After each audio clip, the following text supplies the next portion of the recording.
एका वर्षात खासदार कल्याण काळे यांनी 4 विकास कामं करून दाखवावी. भाजपचे नेते रावसाहेब दानवेंनी जालन्याचे खासदार कल्याण काळे यांना चॅलेंज दिलं. काळेंनी देखील त्याला आता प्रत्युत्तर.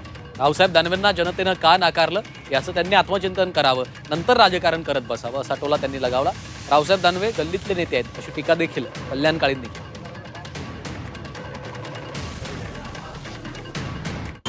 जालन्याचं कल्याण काय झालं तुम्हाला माहित. आता तुमचं कसं चाललं तुम्हाला माहित. मग तर बरं चाललंय, पण हा कल्याण जालन्याचं कल्याण करू शकत नाही. त्यांनी माझा आज चॅलेंज स्वीकारावं. 1 वर्ष तुम्हाला, 1 वर्ष मला. या जालन्यात एका स्टेजवर बसा आणि त्यांना सांगा या जालन्याच्या 4 समस्या आहे, मी एका वर्षात सोडवतो. मी आमदार नाही, खासदार नाही, मी सांगतो या 4 समस्या मी या जालन्याच्या सोडवतो. हे माझं कल्याण काळाला आव्हान आहे आणि मगच जालन्यात प्रचाराला यावं अशी मी त्यांना विनंती करतो. पुन्हा एकदा त्यांच्या समोर उत्तर द्यायला गेलो.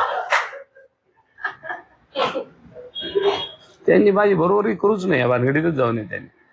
त्याचं कारण असं आहे, एका ज्येष्ठ नेत्याने ज्या आदरणीय दानवे साहेबांना, आमची संस्कृती आहे की आपण कोणाचा एकेरी उल्लेख करू नये, आणि त्या दानवे साहेबांना माझी परत परत प्रार्थना विनंती राहील की आपण फार मोठ्या पदावर राहून आलात आणि फार गल्लीतल्या गोष्टी आपण जर करायला लागलात तर महाराष्ट्राच्या जनतेनेच नाही तर जालन्याच्या जनतेने सुद्धा तुम्हाला का नाकारलं, पहिले याच्यावर आत्मचिंतन करावं आणि मग चॅलेंज करत बसावं.